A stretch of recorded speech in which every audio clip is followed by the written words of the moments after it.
What's going on, everybody? It's your boy here, TheChrisPhoenix, giving my WWE Royal Rumble 2012 pay-per-view review. Overall, before I give in my thoughts and obviously the review of it, I thought the show overall was a good show. It was okay. It wasn't horrible. And honestly, I think some people might be overreacting, saying, "Oh, it's the worst Royal Rumble of all time." Yes, it wasn't the best show ever. I understand that. But to me, it was an okay show by WWE. Not too bad. But anyway, let's kick it off with the excuse me. First match. We had a triple threat steel cage match for the world. That's right, guys. The world heavyweight championship between the one and only Daniel Bryan, of course, the world champion, versus Mark Henry in the Big Show. And the match itself was kind of short. I guess you say for world time it's kind of short.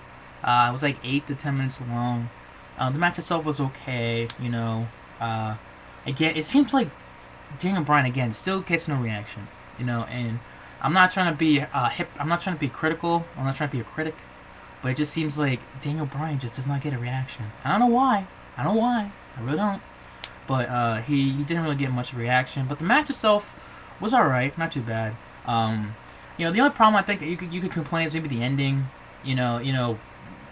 Freaking, Mark Henry's on the ground and Big Show's up there. He's about to escape through the cage, and Daniel Bryan's about to, looks like he's about to fall off, and Big Show just lets him go, and there goes Daniel Bryan, lands on the ground, and Daniel Bryan is still the world champion. I was just kind of confused with that. I was like, the hell, that you ended in that way. It was just kind of odd to me, but anywho. It was an okay World title match.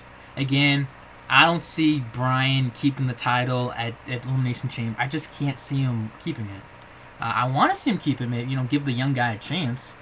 But, as of right now, I don't know. I really don't know. But anyway, so yeah, Daniel Bryan still the World Heavyweight Champion.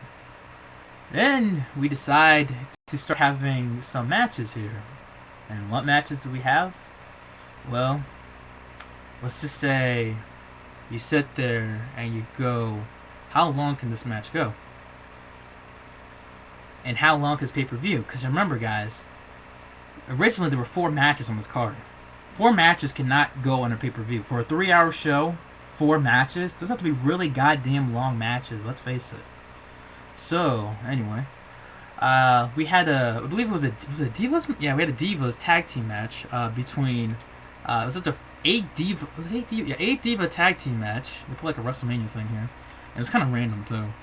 We had the face team of Kelly, Eve, Tamina, and Alicia Fox versus the team of the Bellas, Beth Phoenix, and Natalya. Not much to say here. I mean, they actually got a lot of time, and I think obviously mainly probably because of the fact, there was a filler match because WWE didn't have much to offer, because, okay, how are you going to, again, fill that through the whole entire time of the pay-per-view? But the match itself, it was okay. Beth Phoenix just the glam slam on Kelly. The heel divas win, Beth, Natalya, and the Bellas, so it was alright. Then we have ourselves the match that I was actually pretty much looking for. Kane versus John Cena. And I know some people were saying, oh, why wasn't this match an Extreme Rules match, or no disqualification, false count anywhere, something like that. But you remember, Kane just had a false count anywhere match with Zack Ryder. The match ended up in a double count-out, believe it or not. And, I know some people are saying, oh, double count-out, what the hell? I understand this, I guess you could say, because you don't want to make Cena look weak entering WrestleMania, but at the same time, you also don't want to make Kane look weak either, because remember, you're building up Kane look like an actual monster, a force to be reckoned with. Why would you want to make him look weak, in that perspective more than anything? So I guess I can understand it. After the match, Kane finds Zack Ryder backstage, who's in a wheelchair, and gives a tombstone pile driver to Zack Ryder and chokeslams John Cena. Eve comes out. He's all worried. Kane leaves, and that was pretty much it. So again, Kane attacking. I honestly thought, maybe John Cena might turn heel tonight. Maybe down the road. Who knows? So whatever. And then we decide to have our our little Brodus Clay versus Drew McIntyre. Yes, Drew McIntyre was on the card, guys. Um, and we all know the storyline of Drew McIntyre. He can't win a match. He's having the hardest time winning matches and everything. So he has to face Brodus Clay. Somebody call my mama. You probably guess who won. Brodus Clay did, and whatever. It got Drew McIntyre on the card, but I heard, I think it was like a few days ago or last night, WWE wanted Brodus Clay's entrance to be on the card. Just him coming out there because apparently the fans, WWE feels like the WWE universe loves, they love the entrance of Brodus Clay. So whatever. Then we had ourselves the WWE Championship match between CM Punk and Dolph Ziggler, and yes, John Laurinatis was a special guest referee. Even though John Laurinatis, basically for the whole entire match, was on the outside and the referee was inside, that's what happened. And by the way, also, Vicky Guerrero got ejected, so, yeah, it was just basically Ziggler and Punk. The match itself was good. It was entertaining. Had a few good moments in there. It looked like, John Laurinaitis was trying to screw Punk out, but then, Punk hits the go to sleep on Ziggler, 1, 2, 3, you win her, and still WWE Champion CM Punk. Makes sense, And yes, I know this is the second straight year Ziggler goes for a world title and doesn't win at a Rumble, but hey, to me, it was still good. It was still entertaining and whatnot, so, no harm done, really. So then, of course, we have the Royal Rumble match. The 30-man Royal Rumble match. And quite honestly, I know some people are going to hate on this, To me, it was good for what it was. Obviously you had The Miz starting off, then the number 2 was Alex Riley. We all know the history between A-Rai and Miz. Miz eliminates him, then comes out R-Truth. R-Truth and him start battling, facing each other, and then you have Justin Gabriel, and then you guys got, not Justin Gabriel, you had Cody Rhodes in there, then you had Mick Foley, then you had Justin Gabriel, then the list started going on and on and on. And, you did have some good little moments in there. You had guys like Hacksaw Jim Duggan come out, which is cool, and it made sense. He was like the first one to win the Royal Rumble, and it's the 25 anniversary of the Royal Rumble. And then you also had Road Dogg. I was freaking out. I was like, yes, the Road Dogg. You didn't know? But the one, and we also had Jerry the King Lawler, Booker T, and Michael Cole. And the interesting part, Michael Cole was all ready and stuff. He comes in the ring, and then you hear dun dun dun.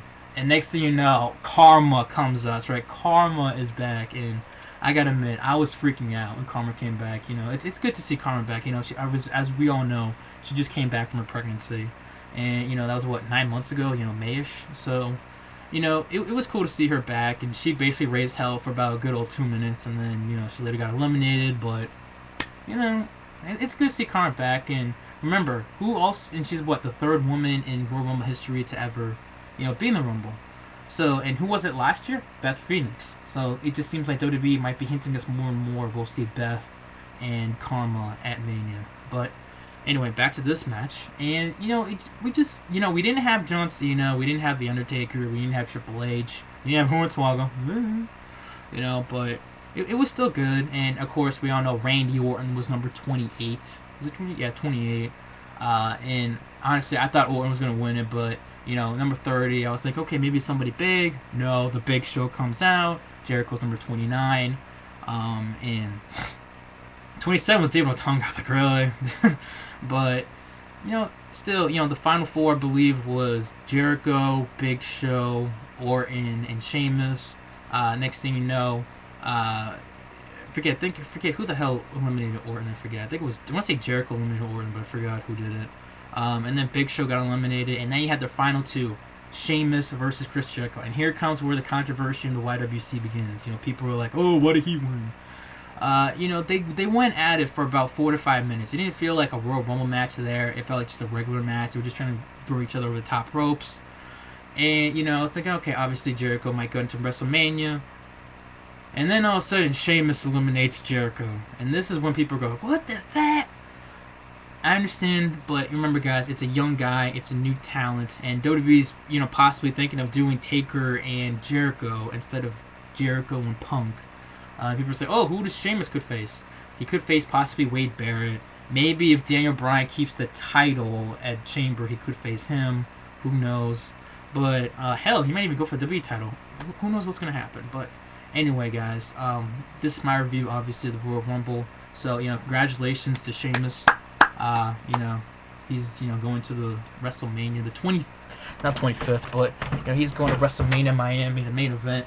So I think it's all good and dandy and everything. So anyway, I want to hear what you guys thought of the Royal Rumble. To me, I thought it was okay. It was good. Could have been better, but not gonna complain about it. But that's it for me. And by the way, thank God the Pro Bowl ended. Like seriously, that is just way too long of a goddamn football game. It's just an exhibition. Yeah, baby.